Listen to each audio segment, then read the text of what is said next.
बच्चों, बहुत बहुत स्वागत है आपका अपने चैनल कक्षा गणित में। बच्चों, हम लोग आज एक्सरसाइज 1.2 को कंप्लीट करेंगे। इससे पहले वाले वीडियो में हमने आपको एक्सरसाइज 1.1 कंप्लीट कराई है। उस एक्सरसाइज 1.1 के साथ में जो बेसिक था कि भैया समुच्चय कहते किसको हैं, समुच्चय को निरूपित कैसे करते हैं, समुच्चय की निरूपण की कितनी विधियां हैं, ये सब कुछ हमने इससे पहले वाले वीडियो में कंप्लीट कराया है। ठीक है, उसी के आगे बढ़ते हुए हम लोग आज एक्सरसाइज 1.2 को कंप्लीट करेंगे।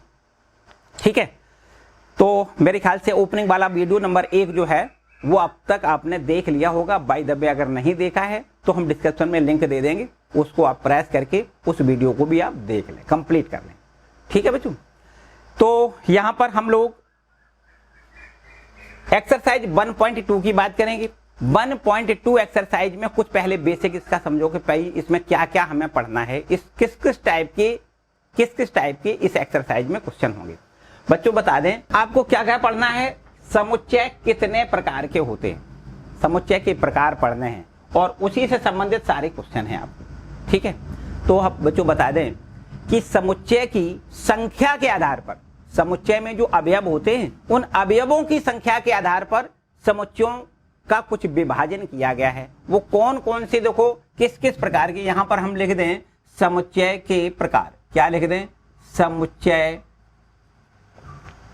के प्रकार, टाइप्स ऑफ सेट, समुच्चय के प्रकार। देखो समझो पूरी बात, समुच्चय के प्रकार हमने जैसा कि बच्चों बताया कि हमें समुच्चय के प्रकार तो बताना है, लेकिन किस आधार पर बताना है, समुच्चय में जो अवयव होते हैं उन अवयवों की संख्या के आधार पर समुच्चय कितने प्रकार के होते हैं हमें ये बताना है।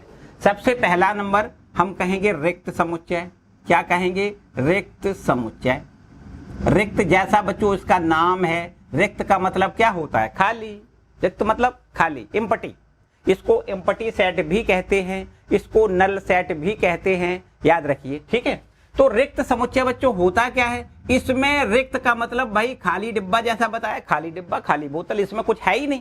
ऐसा एक समुच्चय हो जिसमें कुछ भी एक भी अवयव ना हो, मतलब ये आपका खाली। इसमें देखो जब भी कभी समुच्चय लिखते हैं तो क्या करते हैं, मंझले कोष्टक के अंदर मंझला कोष्टक लगाते हैं और उसके अंदर जो अवयव होते हैं उनको कॉमा लगा लगा के रख देते हैं। जैसे हम ये कहें कि भाई इसके अवयव ए बी सी हैं, तो ये आपका क्या हो गया, ए बी सी, यहां पर 3 अवयवों का एक कोई ये समुच्चय हो गया। अब हम ये कहें कि इसमें कोई अवयव नहीं है, इसका मतलब इसको क्या कहोगे, इसको हम कहेंगे रिक्त समुच्चय। ठीक, अगर यहां पर कोई भी अवयव ना लिखा हो तो ऐसा समुच्चय रिक्त समुच्चय कहलाएगा। ठीक है, तो यहां पर ऐसे मानो कि यहां पर जो ये खाली कर दे, बस इतनी बात है, मंझला कोष्टक खाली करके छोड़ देना है। इसको बच्चों कभी कभी ऐसा भी लिखा होता है, ऐसा इस तरीके से। ठीक है, इस निशान से भी इसको प्रदर्शित कर सकते हैं अथवा फाई से भी प्रदर्शित करते हैं। देखो इसको याद रखिए, क्या पढ़ते हैं, इसको फाई पढ़ते हैं।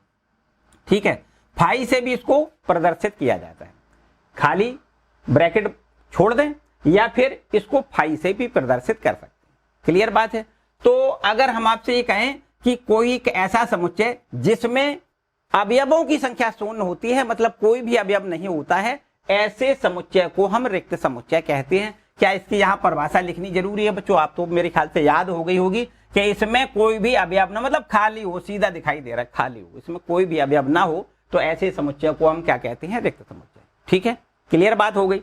अच्छा भाई, एक बात और बता दें बच्चों कि कभी कभी गलती हो जाती है, अगर कभी ऐसा लिखा हो तो क्या ये रिक्त समुच्चय है? आपको लिखना है ये रिक्त समुच्चय बच्चों नहीं है, क्योंकि यहां पर फाई एक अवयव माना जाएगा। अगर आपने ये मंझले कोष्टक के अंदर जो भी लिखा जाता है वो क्या कहलाता है, उनका अवयव कहलाता है। तो यहाँ फाई एक अवयव बन जाएगा। याद रखिए कि फाई में को अगर मंझले कोष्टक में आपने बंद कर दिया तब वो रिक्त समुच्चय नहीं कहा जाएगा, ये भी आपको याद रखना है। ठीक है, तो ये इसको रिक्त समुच्चय नहीं कहेंगे। रिक्त समुच्चय या तो फिर खाली ब्रैकेट छोड़ दें या फिर फाई का निशान लगा दें। ठीक है, अभी उदाहरण बताएं कि भाई रिक्त समुच्चय का एक उदाहरण बता दो, रिक्त समुच्चय का कोई उदाहरण बताओ। जैसे अगर आपसे ये कोई कहता है कि 5 से छोटी और 8 से बड़ी संख्या बताओ, 5 से छोटी और 8 से बड़ी संख्या क्या कोई होती है? 5 से छोटी संख्या और 8 से बड़ी संख्या हो, क्या कोई ऐसी संख्या आप ढूंढ सकते हो? कदापि ऐसी संख्या हो नहीं सकती। 5 से छोटी संख्याएं होती हैं 4, 3, 2, 1, है ना? ये सभी संख्याएं 5 से छोटी हैं। अगर कहें 8 से बड़ी, तो 8 से बड़ी देखो संख्या क्या होती है? 8 से बड़ी 8, 9, 10, ये आपकी सब संख्याएं 8 या 8 से बड़ी हो जाएंगी। तो कोई भी ऐसी संख्या नहीं होगी जो 4 से छोटी हो और 8 से बड़ी हो। तो हम कह सकते हैं कि ये आपका कैसा समुच्चय है? रिक्त समुच्चय है। क्या है? रिक्त समुच्चय। ठीक है, क्लियर बात है। तो रिक्त समुच्चय का मतलब उसमें कोई अवयव ना मिले, ऐसे समुच्चय को क्या कहेंगे? रिक्त समुच्चय। एक और उदाहरण बता दें।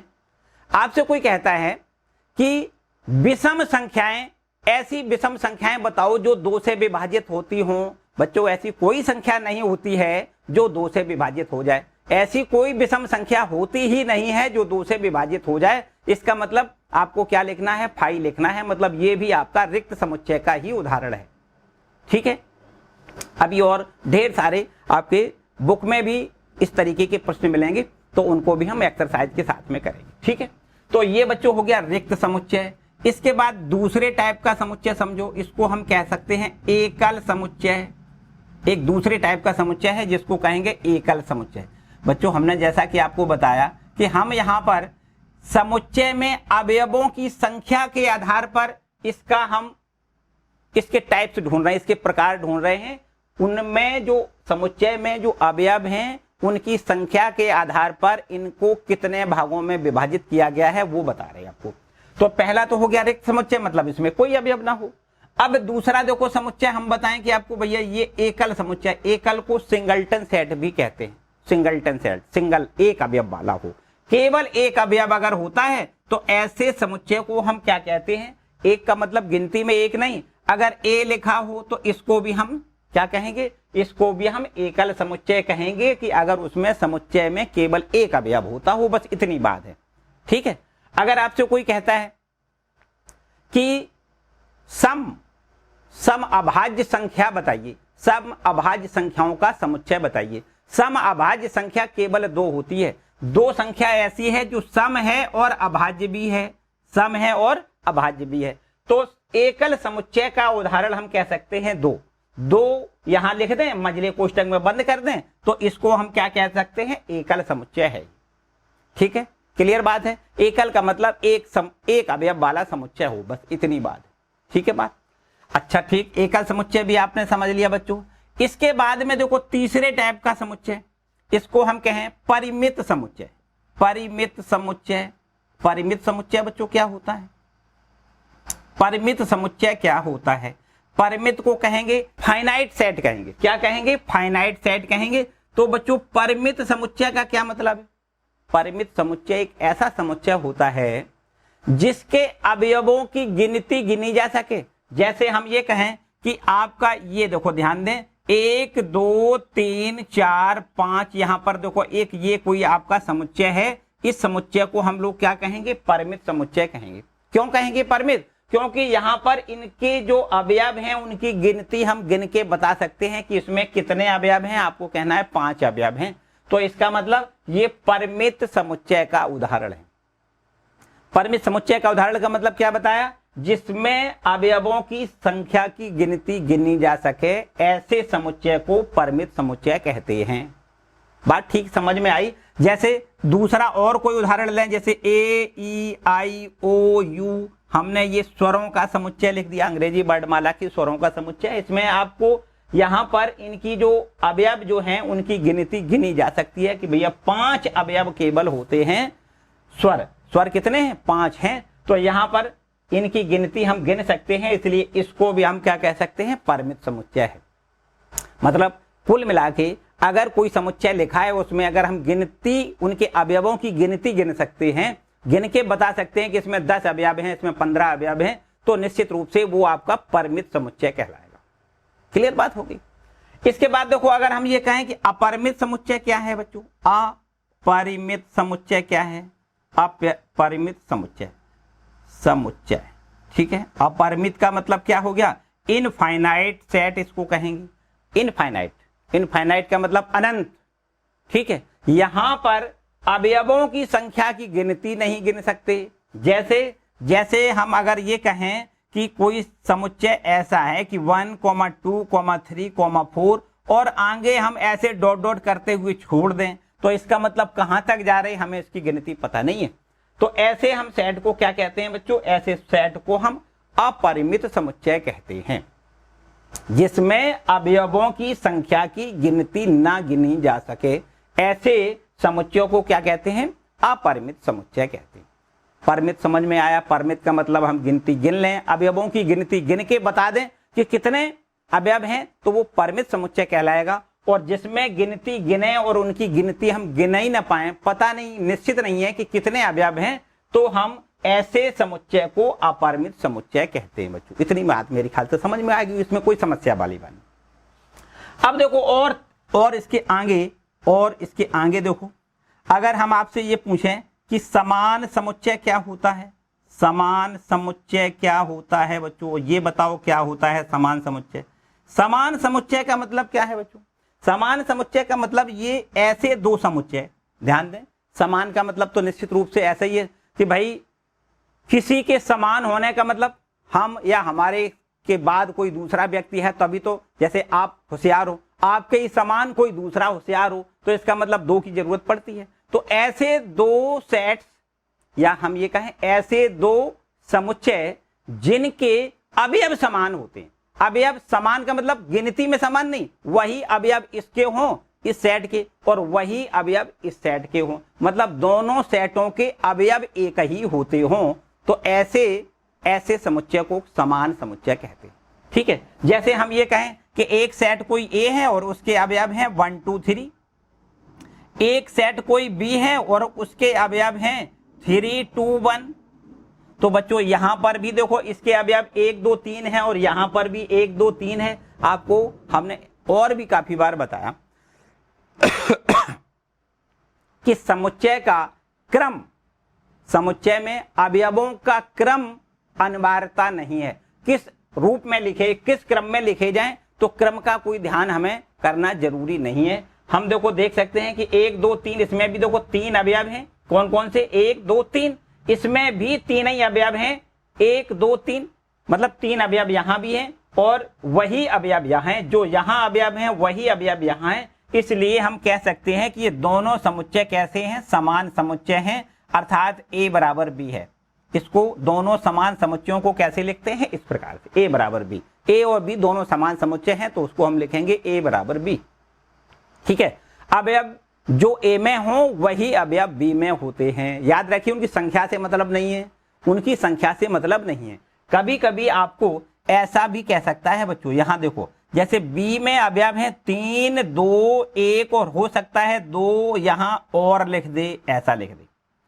ठीक, तो अब आपको यहां दिखने लगे कि 1, 2, 3, 4, यहां 4 अवयव हो गए, यहां 3 अवयव हो गए। लेकिन ध्यान दें, समुच्चय में कभी भी एक अवयव को दूसरी बार रिपीट नहीं किया जाता है। यहां पर 2 केवल आपको भ्रमित करने के लिए लिख दिया गया है। यहां पर ये 2 और ये 2 बार लिखने की आवश्यकता नहीं है।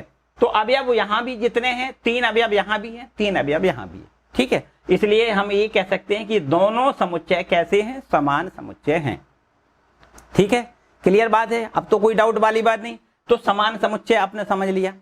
समान समुच्चय के बाद बच्चों अगला एक और समुच्चय है, इसको हम लोग कहेंगे समतुल्य समुच्चय। समतुल्य समुच्चय। तो समतुल्य समुच्चय बच्चों क्या होता है? समतुल्य समुच्चय ऐसा समुच्चय होता है, समतुल्य समुच्चय में भी हम ऐसे कहेंगे कि तुल्य का मतलब तुलना करना, 2 में तुलना करी जाएगी। एक समुच्चय के अवयव और एक दूसरा समुच्चय है, उसके अवयव यदि उनकी अवयवों की संख्या समान होती है, तब हम ऐसे समुच्चय को समतुल्य समुच्चय कहते हैं। ऐसे दो समुच्चय, एक बार फिर से समझें, ऐसे दो समुच्चय जिनमें अवयवों की संख्या दोनों में समान होती है, संख्या समान होती हो। याद रखिए, अवयव समान नहीं, अवयव दोनों के अलग अलग हो सकते हैं, लेकिन अगर एक के जितने अवयव हैं उतने ही संख्या में बी समुच्चय के यदि अवयव होते हैं, तो ऐसे दो समुच्चयों को हम समतुल्य समुच्चय कहते हैं। उदाहरण के लिए आप कह सकते हो कि जैसे एक कोई समुच्चय है, उसके अवयव हैं 1, 2, 3 और कोई बी समुच्चय है, उसके अवयव हमने लिख लिए ए बी सी। तो बच्चों ये दोनों समुच्चय समतुल्य समुच्चय कहलाएंगे, क्योंकि यहां पर भी देखो 1 2 3 तीन अवयव हैं, यहां भी 1 2 3 तीन अवयव हैं। संख्या देखी जाए तो दोनों की समान है, दोनों में 3 3 अवयव हैं, इसलिए इनको हम दोनों समुच्चयों को क्या कहेंगे, समतुल्य समुच्चय कहेंगे। और उनको हम इस प्रकार से देखो ऐसे, ये इस प्रकार से इनको डिनोट करने का तरीका ये है, ठीक है। ये तीर का निशान लगा सकते हो, ये तरंग जैसा निशान लगा दे तो ए समतुल्य बी इसको पढ़ते हैं, ए जो है बी के समतुल्य है, ठीक है। क्लियर बात है बच्चों। इस प्रकार से ये 6 टाइप बन गए, समुच्चय के 6 टाइप हो गए, मतलब 6 प्रकार हो गए। काय के आधार पर, संख्या के आधार पर इनको विभाजित किया गया है। अवयवों की संख्या के आधार पर समुच्चय हमने 6 प्रकार का बना लिया। वैसे और भी ढेर सारे प्रकार हैं, लेकिन हमें जिनकी जरूरत है वो हमने आपको बताया। हमें जो पाठ्यक्रम में पढ़ना है वो कुछ 6 प्रकार के समुच्चय हैं। देखो इसमें कोई अवयव ना हो, रिक्त समुच्चय। एकल समुच्चय का मतलब केवल एक अवयव होता है, ठीक है। संख्या के आधार पर तो हमने बताया भैया, यहाँ संख्या शून्य, संख्या के आधार पर रिक्त समुच्चय हो गया। शून्य मतलब कोई समुच्चय, कोई अवयव नहीं, रिक्त समुच्चय हो गया। रिक्त समुच्चय को यहाँ पर मंझला कोष्ठक खाली छोड़ देते हैं या इसको फाई से भी प्रदर्शित कर लेते हैं, ठीक है। एकल समुच्चय में केवल एक अवयव होता है, केवल एक अवयव होता है। परिमित समुच्चय में अवयवों की संख्या निश्चित होती है, हम गिन के बता सकते हैं कितने अवयव हैं इसमें। यहाँ भी देखो 1 2 3 4 5, यहाँ 5 अवयव हैं, इसलिए ये भी परिमित है, ये भी परिमित है, ठीक है। इसके बाद अपरिमित समुच्चय ऐसा समुच्चय होता है जिसमें अवयवों की संख्या की हम गिनती ना गिन सकें। ए बी सी डी अगर हम यहां पर देखें, ऐसा भी देखो लिख सकते हैं। अपरिमित का एक दूसरा उदाहरण ऐसा भी कह सकते हैं कि ए कॉमा बी कॉमा सी और डॉट डॉट हमने छोड़ दिया। अब भाई हमें पता नहीं कि जेड तक रुक जाना है या जेड से पहले रुकना है, कहां रुकना है। हालांकि ये है कि अगर बीच में, देखो एक बात समझो बच्चों, यहां भ्रम नहीं करना। ए कॉमा बी कॉमा सी कह के लास्ट में अगर जेड लिखा हो, लास्ट में, इसका मतलब ये देखो अब परिमित हो गया बच्चों, अपरिमित नहीं रहा। क्योंकि पता है कि ए से लेकर के जेड तक इसमें 26 अवयव हैं। अंग्रेजी वर्णमाला में कुल 26 अक्षर होते हैं, तो यहां निश्चित कर दिया गया कि जेड पर जाके रुकना है। ए से जेड तक टोटल मिला के 26 अवयव हैं, तो यहां पर इनकी गिनती गिनी जा सकती है। तब हम इसको परिमित समुच्चय की श्रेणी में रखेंगे। किसमें रखेंगे, ये परिमित है। और यदि यहां पर जेड ना लिखा हो, डॉट डॉट करके छोड़ दे, तो बच्चों ये अपरिमित हो गया। अब हमें पता नहीं है कि 3 ही अवयव हैं या 4 हैं या 5 हैं या 6, हम उनकी गिनती नहीं गिन सकते हैं। अगर जेड लास्ट में नहीं लिखा है, इसका मतलब हमें उनकी गिनती पता नहीं है। तो ऐसे समुच्चय को जिनकी अवयवों की गिनती ना गिनी जा सके अपरिमित समुच्चय कहते हैं, ठीक है। इसके बाद समान समुच्चय में हमने बताया कि जो ए के अवयव हों वही अवयव बी के हों, दोनों के अवयव समान हैं। ऐसे 2 समुच्चय जिनमें दोनों के अवयव एक ही अवयव हों, जो ए के अवयव हैं वही बी के अवयव होते हैं, तो दोनों को समान समुच्चय कहते हैं, ए बराबर बी लिखते हैं। समतुल्य समुच्चय ऐसा समुच्चय होता है जिसमें अवयवों की संख्या समान होती है। ऐसे 2 समुच्चय जिनमें अवयवों की संख्या समान होती है उनको हम समतुल्य समुच्चय कहते हैं। ए में 3 अवयव हैं, बी में भी 3 अवयव हैं, इसलिए ये दोनों समुच्चय समतुल्य समुच्चय कहलाएंगे, ठीक है। इतनी बच्चों यहाँ पर केवल और केवल बातें हैं, और इतनी बातें आपने अच्छे से समझ ली मेरे ख्याल से। तो एक्सरसाइज 1.2 आप बहुत आराम से अच्छी तरीके से कंप्लीट कर सकते हो, ठीक है। ये इतना नोट कर लो, एक्सरसाइज 1.2 को स्टार्ट करते हैं, ठीक है। चलो एक्सरसाइज 1.2 पर आते हैं। देखिए बच्चों, एक्सरसाइज 1.2 क्या है भाई। एक्सरसाइज 1.2 ये आपकी एक्सरसाइज 1.2 है। देखो बिल्कुल एकदम आसान से प्रश्न है। हमने जैसा कि बताया कि केवल एक टाइप पढ़ना है, क्या कि समुच्चय कितने प्रकार के होते हैं, अवयवों की संख्या के आधार पर समुच्चय कितने प्रकार के होते हैं, आपने ये पढ़ा है। इसी पर आधारित सारे ये प्रश्न हैं। देखो पहला प्रश्न क्या है बच्चों, ध्यान से समझो। यहाँ पर पहले प्रश्न में यहाँ पर 1 2 3 4 5 कुछ 5 सवाल आपसे 4 सवाल पूछे गए।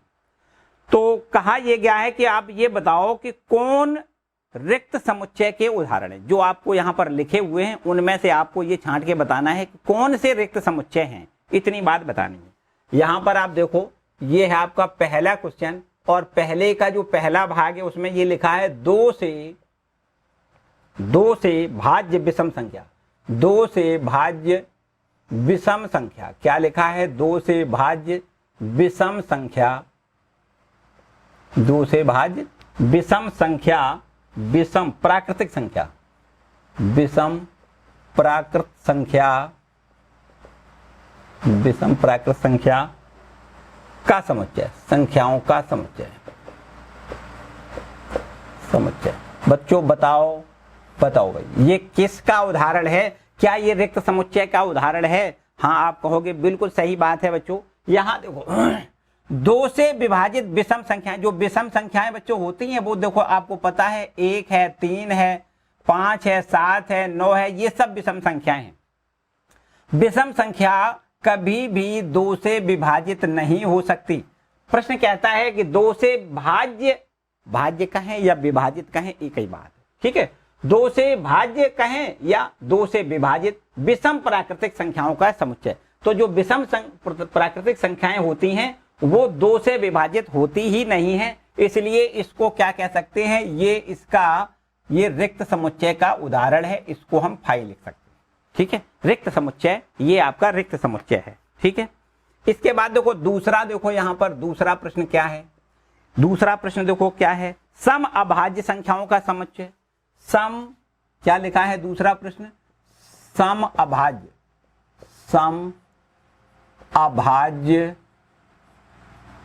संख्याओं का समुच्चय। बताओ भाई, इसमें क्या आपको कहना है? सम अभाज्य संख्या आपको पता है कितनी होती है? सम हो और अभाज्य हो तो केवल एक ऐसी संख्या 2 है जो सम भी है और अभाज्य भी है। तो यहां पर ये सम अभाज्य संख्या को इस प्रकार से देखो, अगर समुच्चय बनाए तो यहां सम अभाज्य संख्या 2 है। यहां पर ये रिक्त समुच्चय नहीं है बल्कि एकल समुच्चय है। केवल इसमें एक अवयव है जो सम है और अभाज्य भी है। सम अभाज्य संख्या का जो समुच्चय बनाओगे तो वो उसको रिक्त समुच्चय नहीं कहेंगे, उसको क्या कहेंगे? उसको हम एकल समुच्चय कहेंगे। मतलब रिक्त समुच्चय बच्चों यहां नहीं है, आपको लिखना है रिक्त समुच्चय नहीं है। क्या लिखना है? ये रिक्त समुच्चय नहीं है, ठीक है।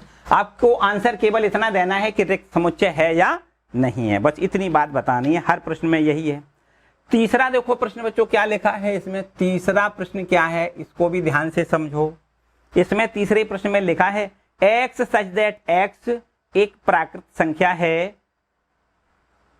देखो ध्यान दें, क्या लिखा है? x such that x, ये किसमें? देखो सेट बिल्डर फॉर्म में लिखा हुआ है। x such that x एक प्राकृत संख्या है, एक प्राकृत संख्या है, एक प्राकृत संख्या है। और ये किस प्रकार से आगे लिखा है? 5 से छोटी और साथ ही साथ 5 से छोटी और साथ ही साथ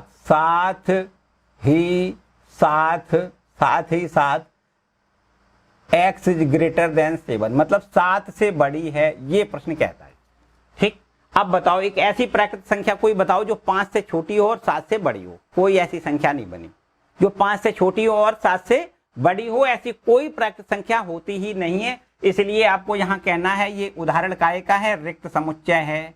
इसको आपको लिखना है रिक्त समुच्चय है, ठीक है। कोई संख्या ऐसी है नहीं जो 5 से छोटी हो और 7 से बड़ी हो, ठीक है। कोई संख्या ऐसी नहीं है, तो इसका मतलब ये क्या काय का उदाहरण है? रिक्त समुच्चय का उदाहरण है। बिल्कुल सही है। चलो आगे आओ। चौथा नंबर क्या कहता है? लिखा है बाई सच दैट बाई किस प्रकार से है? इस प्रकार से कि कहीं भी 2 समांतर रेखाओं का उभयनिष्ठ बिंदु है।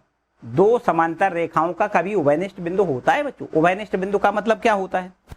देखो एक कोई रेखा ये है और एक कोई रेखा ये है, दोनों रेखाएं यदि समांतर हैं तो उनका कोई भी उभयनिष्ठ बिंदु नहीं होता है। उभयनिष्ठ बिंदु का दूसरा नाम हम प्रतिच्छेद बिंदु भी कह सकते हैं। ये देखो एक रेखा है, एक रेखा ये है, दोनों अगर यहां पर देखो प्रतिच्छेद कर रही हैं तो ये एक ऐसा बिंदु है जो उभयनिष्ठ है, मतलब ये इस पर भी है, इस पर भी है, दोनों रेखाओं पर है। तो दोनों रेखाओं पर है, इसका मतलब उसी बिंदु को क्या कहते हैं? प्रतिच्छेद बिंदु कहते हैं, है ना। समांतर रेखाएं कहीं प्रतिच्छेद नहीं करती हैं, इसका मतलब इनका कोई भी उभयनिष्ठ बिंदु नहीं होता है। और जब कोई उभयनिष्ठ बिंदु नहीं है तो इसका मतलब सीधी बात है, आपसे उभयनिष्ठ बिंदु ही तो पूछा गया है, उभयनिष्ठ बिंदु होता नहीं है, इसका मतलब ये भी फाई है, मतलब रिक्त समुच्चय का उदाहरण है बच्चों। काय का उदाहरण है? रिक्त समुच्चय का। तो आपको यहां पर देखो इस प्रकार से लिखना है। ये है आपका चौथा नंबर का, इसमें लिखा है by such that, by such that. By किस प्रकार से है? लिखा है किन्हीं भी दो समांतर रेखाओं का, दो समांतर रेखाओं का उभयनिष्ठ बिंदु, ठीक है। तो आपको यहां भी बच्चों लिखना है कि ये भी आपका रिक्त समुच्चय का ही उदाहरण है, रिक्त समुच्चय का, ठीक है। कोई ऐसा बिंदु है नहीं जो दोनों समांतर रेखाएं हों और उन पर उभयनिष्ठ बिंदु मिल जाए, होता ही ऐसा नहीं है, ठीक है, बिल्कुल एकदम। ये आपके देखो 4 बच्चों प्रश्न थे इसमें, पहले प्रश्न के 4 भाग थे, आपने अच्छे से समझ लिए होंगे। चारों प्रश्न आपके रिक्त समुच्चय के उदाहरण पर संबंधित हैं कि भैया रिक्त समुच्चय है या नहीं रिक्त समुच्चय है। तो केवल देखो यहां पर तो ये तो रिक्त समुच्चय है, यहां पर ये रिक्त समुच्चय नहीं है, यहां पर देखो ये भी रिक्त समुच्चय है, इसमें कोई अवयव नहीं है। जब अवयव कोई ना हो तो समझो रिक्त है। और यहां भी देखो कोई अवयव नहीं है, मतलब उभयनिष्ठ बिंदु कोई नहीं है, इसका मतलब रिक्त समुच्चय का ये भी आपका उदाहरण है। केवल एक यहां पर देखो, ये इसको हम एकल समुच्चय कहेंगे, ये रिक्त समुच्चय का उदाहरण नहीं है, बाकी रिक्त समुच्चय है, ठीक है। तो उम्मीद है बच्चों बढ़िया से इतनी बात तो समझ में आ ही रही होगी, किसी प्रकार की कोई समस्या नहीं है, हैं? ठीक है ना, एकदम सही। तो चलो दूसरा प्रश्न देखते हैं बच्चों, इसको रब कर लें, इसको रब कर लेते हैं। क्वेश्चन नंबर दूसरा देखते हैं। देखो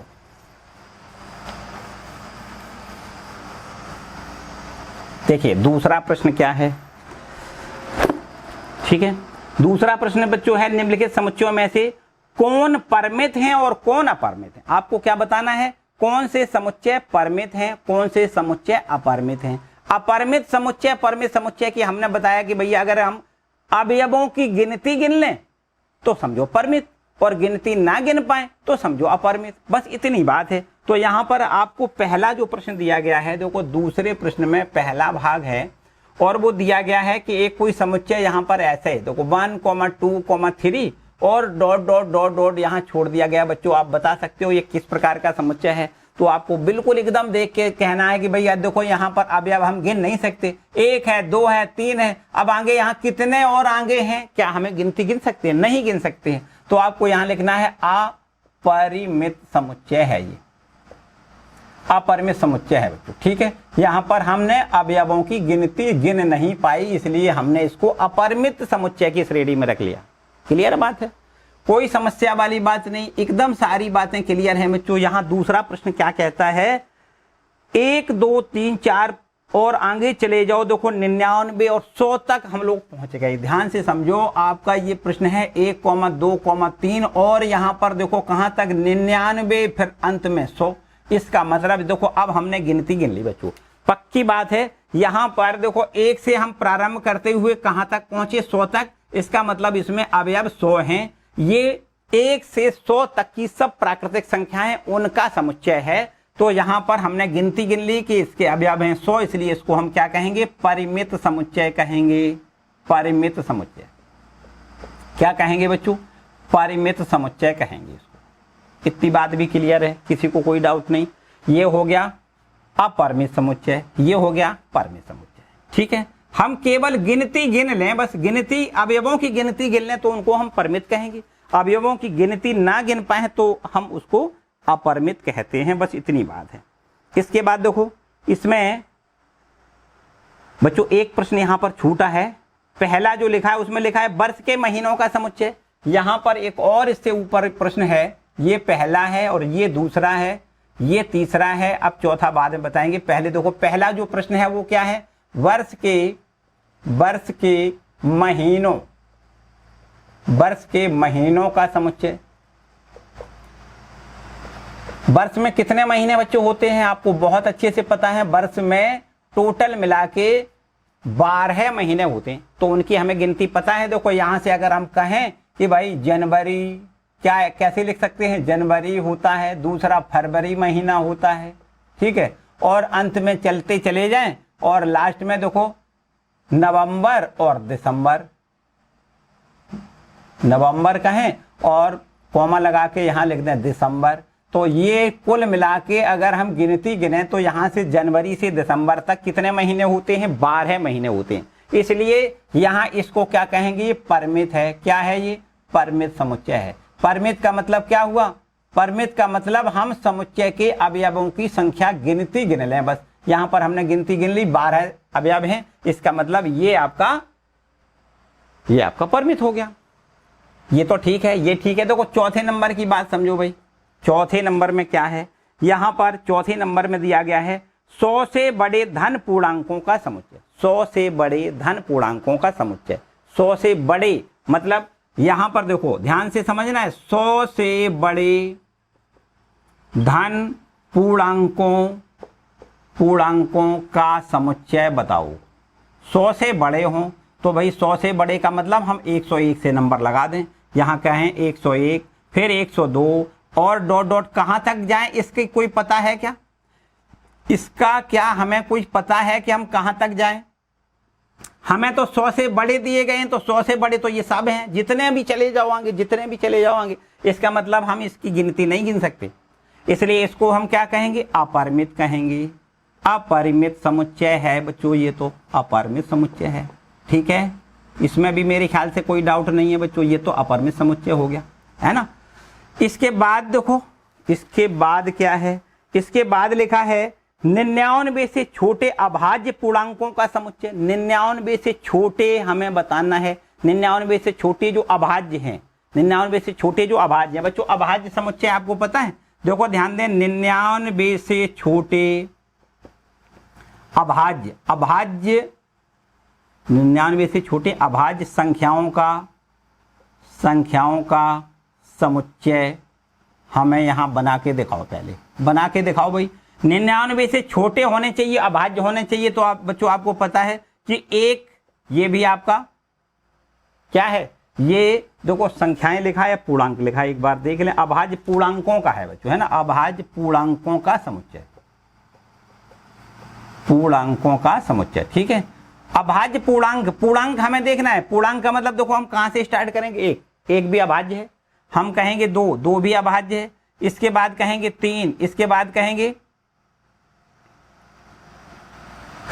बच्चों 1 नहीं लिखेंगे, ठीक, 1 नहीं लिखते, 1 को हमें यहां नहीं लिखना है, ठीक है। अभाज्य पूर्णांकों को लिखना है, 2 से स्टार्ट करेंगे, ठीक, 2, 3 और फिर इसके बाद 5, फिर 7 और डॉट डॉट आगे इसी प्रकार बढ़ाते जाओ। देखो 99 से पहले की बात करें तो 98 तो विभाजित हो जाएगा, 97 विभाजित नहीं होगा, 97 किसी से विभाजित नहीं होगा, ठीक है। तो ये सब कुछ यहां पर देखो इस प्रकार से ये एक मंझला कोष्ठक बना लें। तो 99 से छोटे सब अभाज्य पूर्णांक जो हैं वो ये हैं। इनकी अगर संख्या गिनी जाए बच्चों तो याद रखो कितने होते हैं, 25 होते हैं, 25 अभाज्य, 25 अभाज्य पूर्णांक जो 99 से छोटे हैं, ठीक, 25 होते हैं। वो कितने होते हैं, 25 होते हैं। जो 99 से छोटे अभाज्य पूर्णांक होते हैं उनकी संख्या कितनी होती है, 25 होती है। तो हमने भैया इनकी संख्या गिनती जब गिन ली तो अब हम इसको क्या कहेंगे, अब इसको हम कहेंगे कि ये परिमित है। क्या कहेंगे, परिमित समुच्चय है, परिमित समुच्चय है, ठीक है। ये समुच्चय आपका कैसा है, परिमित समुच्चय है। जैसा कि हमने बताया कि आपको क्या करना है, सब अभाज्य पूर्णांकों को लिखना है जो 99 से छोटे हैं, वो सब अभाज्य पूर्णांक आपको यहाँ लिखना है। तो देखो ध्यान दें, 2, 3, 5, 7, यहाँ देखो 7 के बाद अगर बात करें तो 9 तो भाज्य है ना, 11 की बात करो 13 हो जाएगा, फिर इसके बाद 17, फिर उसके बाद 19 और आगे बढ़ते बढ़ते कहाँ तक पहुंच गई, 97 तक। 99 से छोटा तो 98 है, लेकिन 98 लिखना नहीं है। क्यों? क्योंकि वो भाज्य है, अभाज्य नहीं है। 97 अभाज्य। तो हम लोग 2 से लेकर के हम 97 तक पहुंच गए। और ये सब गिनती अगर हमने इनकी काउंटिंग की 1 2 3 4 5 6 7 तो ये 25 निकलते हैं। कितने? 25। भैया हमने इनकी गिनती गिन ली, और जब गिनती गिन सकते हैं तो उसको क्या कहते हैं? परिमित समुच्चय कहते हैं। ठीक है, एकदम क्लियर बात है। इसके बाद देखो, ये हो गया क्वेश्चन नंबर दूसरा। क्लियर बात है बच्चों, दूसरा क्वेश्चन कंप्लीट हो गया। आते हैं तीसरे प्रश्न पर।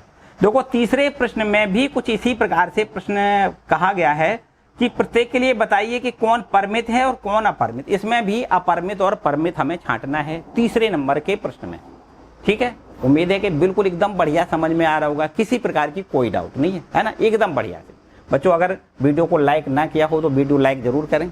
ठीक है, चैनल पर नए हैं तो चैनल को भी सब्सक्राइब कर लें। हाँ, किसी प्रकार की अगर कोई समस्या आपको दिखे तो या तो आप कमेंट करके हमसे पूछ सकते हो, अदरवाइज इंस्टाग्राम कक्षा गणित से इंस्टाग्राम पर जाकर भी हमें मैसेज करके अपने क्वेश्चन पूछ सकते हो। ठीक है, आते हैं अगले क्वेश्चन पर। ये अगला क्वेश्चन है तीसरा, उसकी बात करते हैं। देखिए बच्चों, ये है आपके पास क्वेश्चन नंबर 3। ठीक है, तीसरा देखो प्रश्न क्या है। तीसरे प्रश्न में भी परिमित अपरिमित हमें छांटना है कि भाई परिमित है या नहीं। पहला प्रश्न आपका है, लिखा है एक्स अक्ष के समांतर रेखाओं का समुच्चय। देखो ध्यान दें, एक्स अक्ष के समांतर, एक्स अक्ष के समांतर समांतर रेखाओं का समुच्चय, रेखाओं का समुच्चय। बच्चों आप ये बताओ कि एक्स अक्ष ये हो गई, जैसे हम ये कहें कि भाई ये एक्स अक्ष है, ये वाई अक्ष है। अब एक्स अक्ष के समांतर जो रेखाएं खींची जाती हैं, ये देखो एक्स अक्ष के समांतर, तो बच्चों इतनी रेखाएं हम खींच सकते हैं, इनकी गिनती कतई नहीं गिनी जा सकती है। इनकी गिनती गिनी जा सकती है, बहुत ढेर सारी ऐसी रेखाएं जो एक्स अक्ष के समांतर हैं। एक्स अक्ष के समांतर जो रेखाएं हैं वो उनकी संख्या निश्चित नहीं है, इसलिए हम कह सकते हैं ये अपरिमित हो गया। भाई अगर हम गिनती ना गिन सकें तो अपरिमित, गिनती गिन सकते हैं परिमित। तो आपको लिखना है एक्स अक्ष के समांतर रेखाओं का समुच्चय कैसा समुच्चय है? अपरिमित समुच्चय है, अपरिमित समुच्चय है। ठीक है बच्चों, बात आई समझ में? क्योंकि आप रीजन अगर नीचे लिखना चाहो तो आप यहाँ रीजन लिख सकते हो, इसका कारण लिख सकते हो कि भैया हमने अपरिमित क्यों लिखा। आप लिख सकते हो क्योंकि एक्स अक्ष के समांतर, एक्स अक्ष के समांतर खींची गई रेखाओं की संख्या, एक्स अक्ष के समांतर खींची गई रेखाओं की संख्या अपरिमित होती है, या ये कहें अनंत होती है, अनंत होती है। इसकी हम गिनती नहीं गिन सकते हैं। ठीक है, दूसरा देखो, दूसरा प्रश्न क्या है बच्चों यहाँ पर? दूसरा प्रश्न है अंग्रेजी वर्णमाला के अक्षरों का समुच्चय। भाई बिल्कुल एकदम निश्चित बात हो गई, अंग्रेजी वर्णमाला में 26 अक्षर होते हैं। अंग्रेजी वर्णमाला में यहां आप लिखें, अंग्रेजी वर्णमाला में, अंग्रेजी वर्णमाला में अक्षरों का समुच्चय है ना, अक्षरों का समुच्चय, अंग्रेजी वर्णमाला के अक्षरों का समुच्चय, अक्षरों का समुच्चय। तो अंग्रेजी वर्णमाला के यहां पर आप लिख दें कि ये आपका समुच्चय परिमित समुच्चय है। क्या है ये? परिमित समुच्चय है। क्यों परिमित है? यहां पर आप रीजन लिख दें, चूंकि ऐसा लिख दें, चूंकि अंग्रेजी वर्णमाला में 26 अक्षर होते हैं। अंग्रेजी वर्णमाला में अक्षरों की संख्या, अक्षरों की संख्या निश्चित होती है। संख्या बराबर 26 होती है, जो निश्चित है, ऐसा भी लिख सकते हो। ठीक है, तो यहां पर हमने उनकी संख्या गिनती गिन ली है, इसीलिए इसको हमने परिमित समुच्चय लिख दिया। इसके बाद देखो तीसरा पॉइंट क्या है बच्चों, यहां पर तीसरा पॉइंट क्या है? यहां लिखा है तीसरे पॉइंट में उन सभी, क्या लिखा है तीसरे में? उन संख्याओं का समुच्चय जो 5 के गुणज हैं। 5 के गुणज बताओ, क्या लिख दें? उन सभी संख्याओं के समुच्चय जो 5 के गुणज हैं, 5 के गुणज हैं। 5 के गुणज बता दो बच्चों कितने आप लिख सकते हो। भाई यहाँ 5 लिख दें, 5 दूनी 10 लिख दें, 5 तिया 15 लिख दें, 5 चौको 20 लिख दें, 25 लिख दें, 30 लिख दें। ये सब 5 के गुणज हैं। क्या इनकी गिनती आप गिन सकते हो? ऐसे तो बहुत ढेर सारे हो सकते हैं जो 5 के गुणज हैं, उनकी हम गिनती नहीं गिन सकते हैं, इसलिए इसको क्या कह सकते हैं? अपरिमित समुच्चय है। अपरिमित समुच्चय, ठीक है। ये समुच्चय आपका बच्चों कैसा है? अपरिमित है, क्योंकि हमने जो अवयव हैं उनकी गिनती नहीं गिन पाई है, इसलिए ये समुच्चय आपके कैसे हैं? ये समुच्चय आपका अपरिमित समुच्चय है। फिर लिखा है पृथ्वी पर रहने वाले जानवरों का समुच्चय। बच्चों पृथ्वी पर रहने वाले जानवरों की संख्या भी निश्चित है। निश्चित है, पृथ्वी पर रहने वाले जानवरों की संख्या निश्चित है। यदि आप निश्चित कहते हो तो ये आपका परिमित समुच्चय है, यदि आप उनको निश्चित नहीं कहते हो तो अपरिमित है। सीधी बात है। अगर उनकी आप गिनती गिन सकते हो तो उसको क्या कहोगे? परिमित, और यदि उनकी गिनती नहीं गिन सकते हो तो क्या कहोगे? अपरिमित, ठीक है। इसके बाद देखो यहां पर 5वें प्रश्न में लिखा है कि मूल बिंदु 0,0 से होकर जाने वाले वृत्तों का समुच्चय। मूल बिंदु से होकर जाने वाले, देखो क्या है, चौथा तो आपने कर लिया जी, है ना। 5वां क्या है? यहां पर लिखा है मूल बिंदु से। क्या लिखा है? मूल बिंदु से होकर जाने वाले वृत्तों का समुच्चय। मूल बिंदु से जाने वाले वृत्तों का समुच्चय। बच्चों आप बता सकते हो मूल बिंदु से जाने वाले कितने वृत्त होते हैं? बहुत ढेर सारे हो सकते हैं, उनकी गिनती नहीं गिन सकते हम। जैसे हम ये कहें कि ये एक्स अक्ष, ये वाई अक्ष, ये मूल बिंदु है, तो मूल बिंदु से जाने वाला देखो वृत्त ये हो सकता है, ये भी मूल बिंदु से जा रहा है, यहाँ ये भी मूल बिंदु से जा रहा है। ऐसे ढेर सारे वृत्त हैं जो मूल बिंदु से होकर जा सकते हैं, उनकी हम गिनती नहीं गिन सकते, ठीक है, उनकी गिनती नहीं गिन सकते। इसलिए हम कह सकते हैं कि ये आपका मूल बिंदु से होकर जाने वाले वृत्तों का जो समुच्चय है उसको हम लोग क्या लिखेंगे? अपरिमित समुच्चय लिखेंगे। अपरिमित समुच्चय, ठीक है। इतनी भी बात बच्चों समझ में आई होगी मेरे ख्याल से, कोई समस्या वाली बात नहीं, ठीक है। तो ये हो गया क्वेश्चन नंबर 3 आपका। क्लियर बात है बच्चों? आगे आ जाएं क्वेश्चन नंबर 4 पर। देखो यहां पर लिखा है क्वेश्चन नंबर 4 में लिखा है निम्नलिखित में से बतलाइए कि क्या a बराबर b है अथवा नहीं है। a बराबर b का मतलब दोनों समुच्चय समान हैं अथवा नहीं, हमें ये बताना है। दोनों समुच्चय समान हैं अथवा नहीं। देखो बच्चों इसको रब कर लेते हैं। चौथा प्रश्न देखें, बिल्कुल एकदम आसान प्रश्न है। हमने बताया कि दो समुच्चय समान होते हैं तब जब a में वही अवयव हो वही b में अवयव हो, तो a बराबर b होता है। a में जो अवयव हैं वही b समुच्चय के अवयव हो तो हम कहते हैं कि दोनों समुच्चय समान हैं, अर्थात a बराबर b है। आप यहां देख सकते हो, ये आपका पहला प्रश्न है, चौथे प्रश्न का पहला भाग है। इसमें लिखा है एक कोई समुच्चय a है और इसके अवयव हैं a b c d, ठीक है, ये है। और यहां पर ये b समुच्चय है, इसके कितने अवयव यहां पर लिखा है? c d b a। बच्चों यहां आप देख सकते हो केवल क्रम बदल दिया गया है, अवयव जो इसके हैं वही अवयव इसके हैं। हमने कहा था कि समुच्चय में अवयवों का क्रम महत्व नहीं रखता है, किसी भी क्रम में रखे जा सकते हैं। तो यहाँ पर जो अवयव इसके हैं a b c d, आप देखो a b c d इसके भी वही अवयव हैं जो इसके अवयव हैं। इसका मतलब ये समुच्चय a बराबर b है, a बराबर b, मतलब दोनों समुच्चय समान है। आप यहाँ रीजन लिख सकते हो क्यों समान है? क्योंकि a के अवयव और b के अवयव समान है। क्योंकि समुच्चय a के अवयव, समुच्चय a के अवयव ही समुच्चय b के अवयव हैं। समान का मतलब गिनती में नहीं बच्चों गिनना है कि भैया यहाँ 4 हैं तो यहाँ 4, ऐसा नहीं। क्या करना है? जो इसके अवयव हों वही इसके अवयव हों। समुच्चय a के अवयव हैं, समुच्चय a के अवयव ही समुच्चय b के अवयव हैं। इसका मतलब है कि यहाँ पर ये समुच्चय a बराबर b है, दोनों समुच्चय समान है, ठीक है। यहाँ देखो दूसरे नंबर पे बताओ भाई, दूसरा प्रश्न क्या है आपका? इसमें लिखा है 4 8 12 16, क्या है देखो 4 8 12 16, 12 16। एक कोई समुच्चय ए है ये आपका, एक और कोई बी समुच्चय देखो ध्यान दें, इसमें क्या लिखा है, यहां पर लिखा है 8 4 16 18, क्या है 8 4 16 18, 8 4 16 18, ठीक है 8 4 16 18। अब आप ध्यान से देखो, जो ए में अवयव है वही अवयव बी में होना चाहिए। आप देख सकते हो 4 यहाँ है, 4 यहाँ है, बिल्कुल ठीक है, 8 यहाँ है, 8 यहाँ है, बिल्कुल ठीक है, यहाँ 12 है अगर, लेकिन यहाँ 12 नहीं है। यहाँ ए में 12 अवयव है और बी समुच्चय में 12 अवयव नहीं है।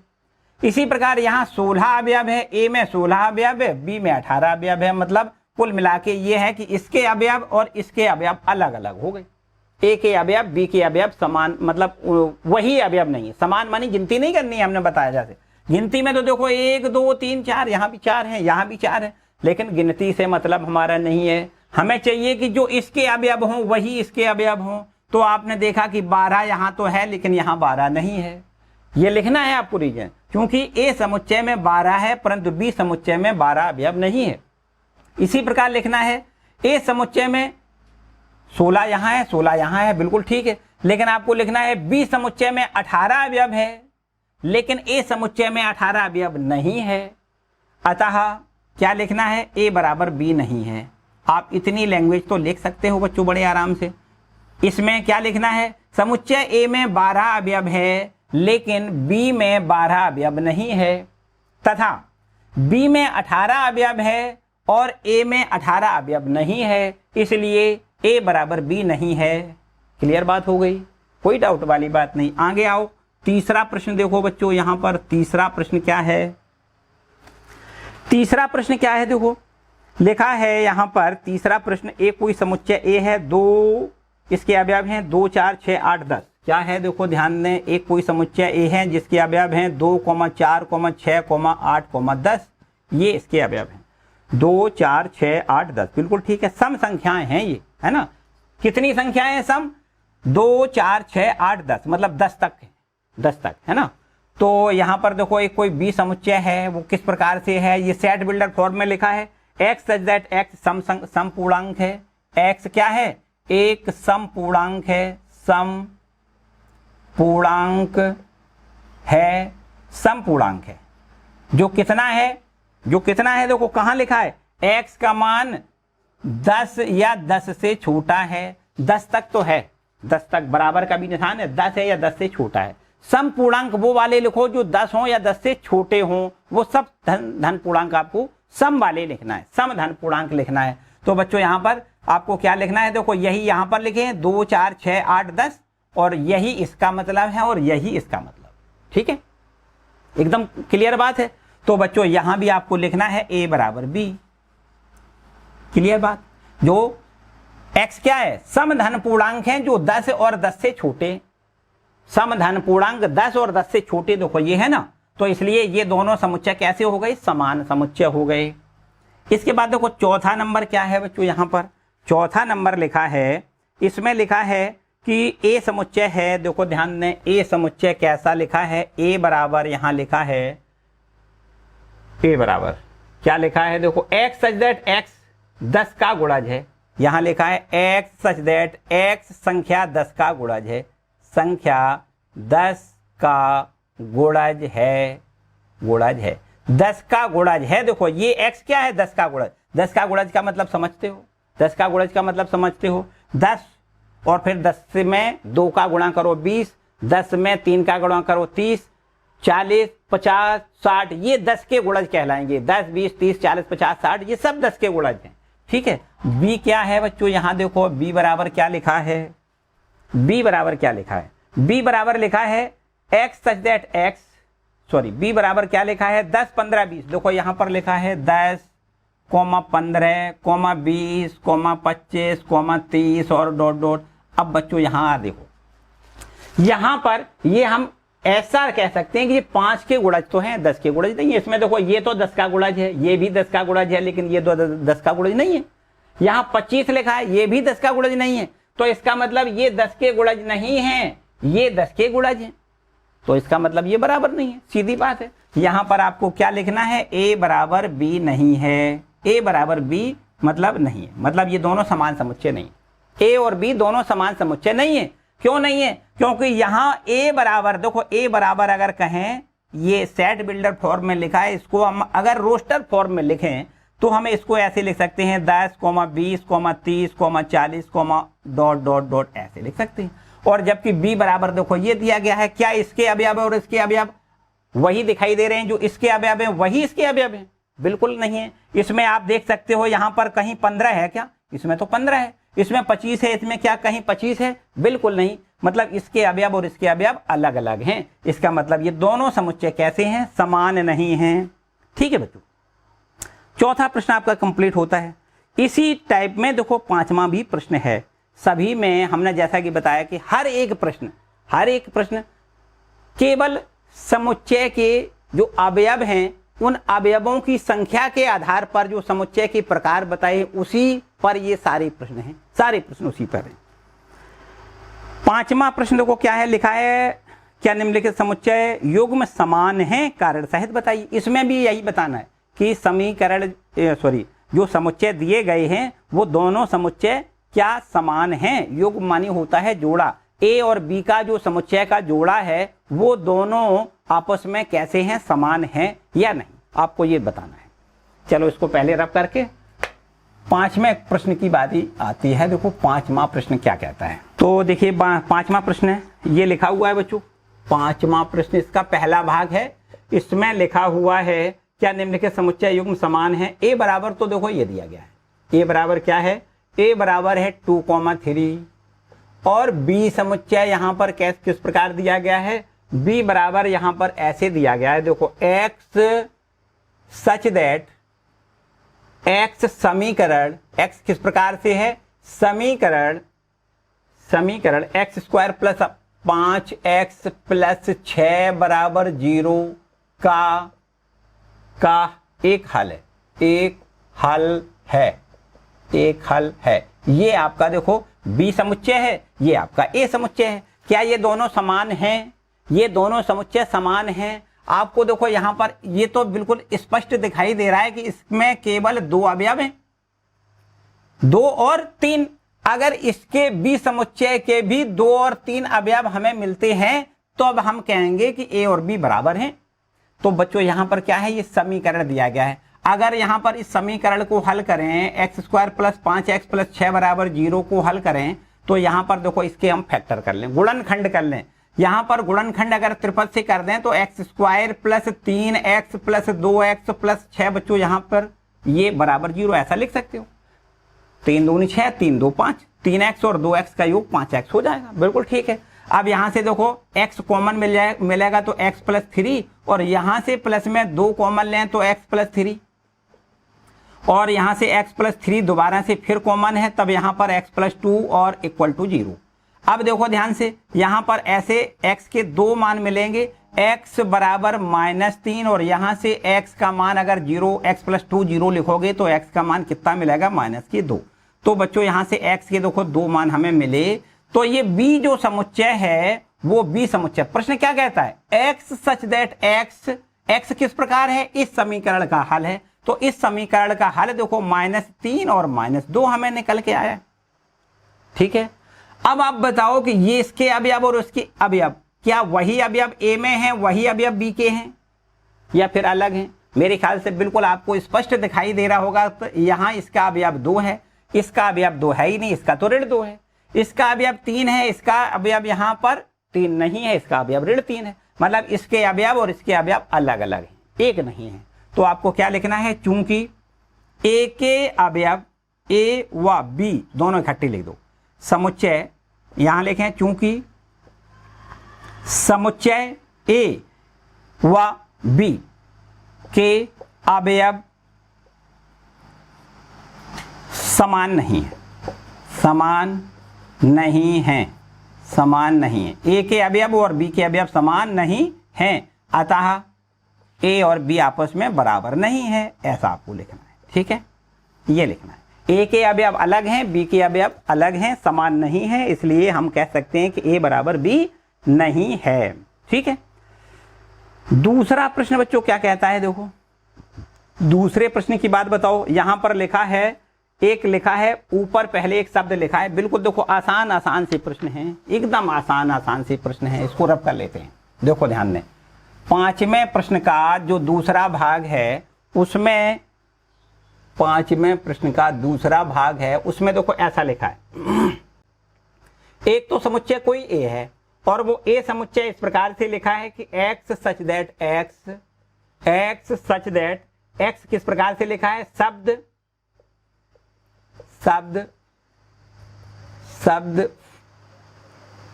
फॉलो है ना, FOLLLO ये फॉलो लिखा है ना, और का एक अक्षर है, का एक अक्षर है, ये x क्या है, ये x क्या है, x का मतलब है इस, ये आपके जो शब्द है फॉलो, इसका एक अक्षर है, मतलब हम ये कह सकते हैं कि इसको ऐसे लिख सकते हैं। देखो ध्यान दें, अगर इससे समुच्चय बनाएं तो F लिखना है, कॉमा O लिखना है, L लिखना है और W लिखना है। इस प्रकार से देखो इसका एक समुच्चय, जैसा कि हमने बताया कि कभी भी समुच्चय के अवयव को हम डबल टाइम या ट्रिपल टाइम रिपीट नहीं करते हैं। O 2 बार है, 1 बार लिखना है, L 2 बार है, केवल L 1 बार लिखना है, और F और W तो सिंगल टाइम है ही है, कोई समस्या वाली बात नहीं। तो आपका ये समुच्चय A हो गया। तथा यहां पर एक समुच्चय कोई B दिया गया है, देखो क्या है, B में लिखा है वोल्फ लिखा है ना, किस प्रकार से है, बाई सच दैट बाई, जहां शब्द क्या लिखा है, देखो पूरी बात समझो, शब्द है वोल्फ, यहां लिखा है शब्द वोल्फ है ना, वोल्फ का सही तो है, ठीक है, का एक अक्षर है, का एक अक्षर है, का एक अक्षर है। तो यहां पर जो बाई है वो क्या है, बाई जो है वो इस प्रकार से, इसका देखो आपको समुच्चय वोल्फ का बनाना है तो कैसे लिखना है, W लिखना है, O लिखना है, L लिखना है, F लिखना है, ये आपका समुच्चय बन गया। ठीक है, अब आप देखो कि इसके अवयव और इसके अवयव क्या समान हैं, जो इसके अवयव हैं वही अवयव देखो इसके, देखो ध्यान से, F इसमें है, F इसमें भी है, O इसमें है, O इसमें है, L है, L भी है, W है, W भी है। इसका मतलब जो इसके अवयव हैं वही इसके अवयव हैं। तो आपको क्या लिखना है, चूंकि समुच्चय A के